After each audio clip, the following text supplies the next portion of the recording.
ഇന്ന് ഞാൻ റവ ഉപയോഗിച്ച് ബൺ ദോശയാണ് തയ്യാറാക്കുന്നത്. വളരെ എളുപ്പത്തിലും പെട്ടെന്നും നമുക്കിത് തയ്യാറാക്കിയെടുക്കാം.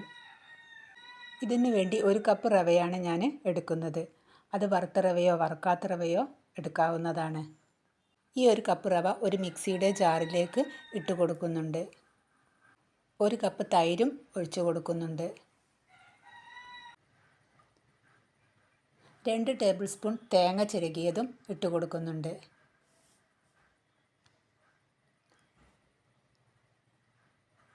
1½ ടേബിൾ സ്പൂണ് അരിപ്പൊടിയും.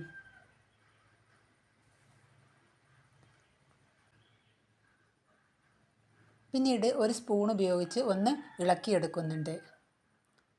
1/4 കപ്പ് വെള്ളവും കൂടി ഒഴിച്ചു കൊടുക്കുന്നുണ്ട്. ഒന്ന് ഇളക്കിയതിന് ശേഷം ഇത് നന്നായി അരച്ചെടുക്കാം.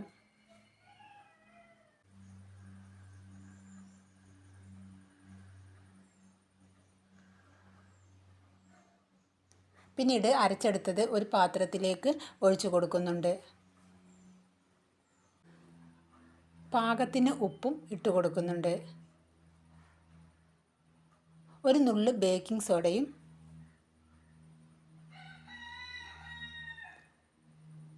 പിന്നീട് നന്നായി മിക്സ് ചെയ്തെടുക്കുന്നുണ്ട്.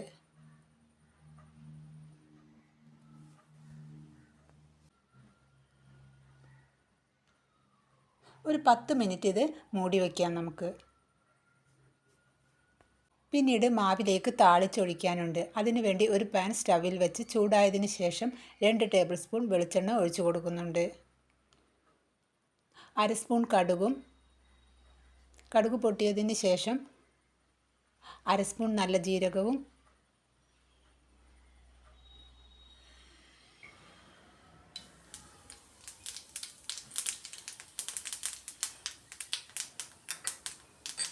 പിന്നീട് ഒരു സവാള ചെറുതായി അരിഞ്ഞതും ഇട്ട് കൊടുക്കുന്നുണ്ട്. ഒരു നുള്ളു ഉപ്പും ഇട്ട് ഒന്ന് ഇളക്കിയെടുക്കുന്നുണ്ട്.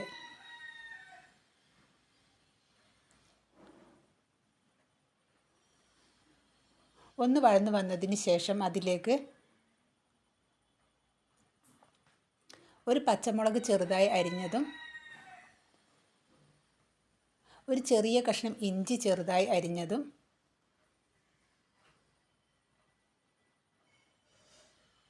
ഒന്നും കൂടി ഇളക്കിയെടുക്കുന്നുണ്ട്.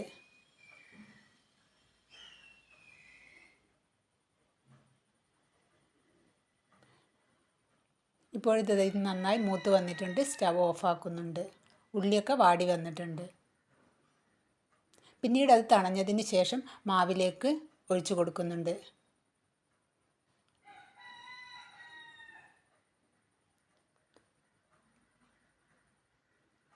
കുറച്ച് കരിവേപ്പില ചെറുതായി അരിഞ്ഞതും ഇട്ട് കൊടുക്കുന്നുണ്ട്.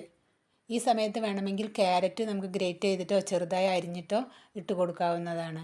മല്ലിയില ഉണ്ടെങ്കിൽ അതും ഇട്ട് കൊടുക്കാം. നന്നായി മിക്സ് ചെയ്തതിന് ശേഷം ഒരു നുള്ളു ഉപ്പും കൂടി ഇട്ട് കൊടുക്കുന്നുണ്ട്.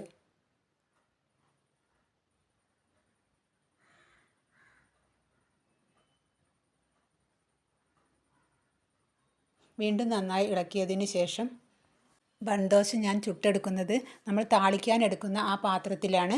അതിലേക്ക് ഞാൻ 2 സ്പൂണ് വെളിച്ചെണ്ണ ഒഴിച്ച് കൊടുക്കുന്നുണ്ട്. പിന്നീട് ഒരു കരണ്ടി മാവ് അതിലേക്ക് ഒഴിച്ച് കൊടുക്കുന്നുണ്ട്. ലോ ഫ്ലെയിമിലാണ് വെച്ചിട്ടുള്ളത്. ഒന്ന് മൂടി വയ്ക്കാം.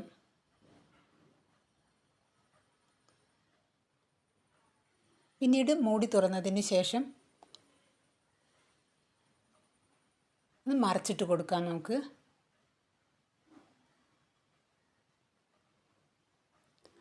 ആ സൈഡും വെന്ത് കഴിഞ്ഞാൽ നമുക്കത് കോരിയെടുക്കാവുന്നതാണ്. കണ്ടില്ലേ? വീണ്ടും ഞാൻ ഒന്നും കൂടി ചുട്ടെടുക്കുന്നുണ്ട്.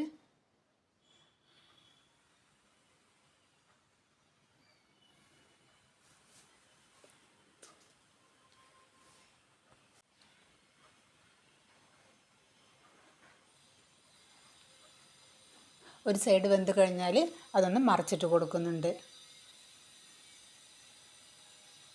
അങ്ങനെ 2 സൈഡും വെന്ത് കഴിഞ്ഞാൽ കോരിയെടുക്കുന്നുണ്ട്. എണ്ണയൊന്നും ഇഷ്ടമില്ലാത്തവർക്കും ഇത് വേണമെങ്കിൽ ഒരു ദോശ രൂപത്തിൽ നമുക്കിത് ചുട്ടെടുക്കാം. ഒരു നോൺ സ്റ്റിക്ക് പാനിൽ അതിൽ ഞാൻ എണ്ണയൊന്നും ഒഴിക്കുന്നില്ല.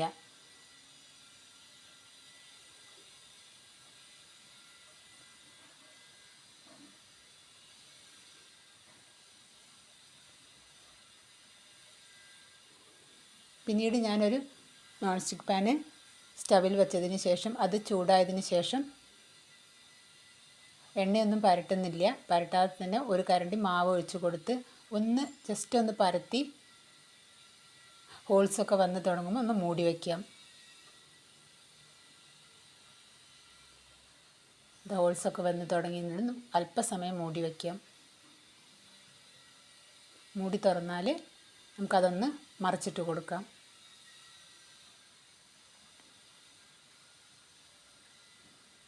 അങ്ങനെ 2 സൈഡും വെന്ത് കഴിഞ്ഞാൽ നമുക്കത് കോരിയെടുക്കാം.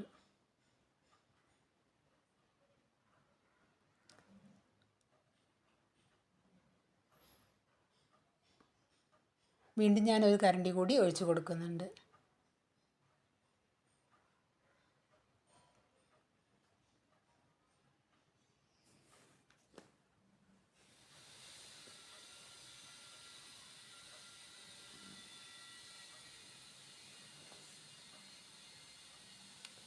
അല്പസമയം മൂടി വയ്ക്കും.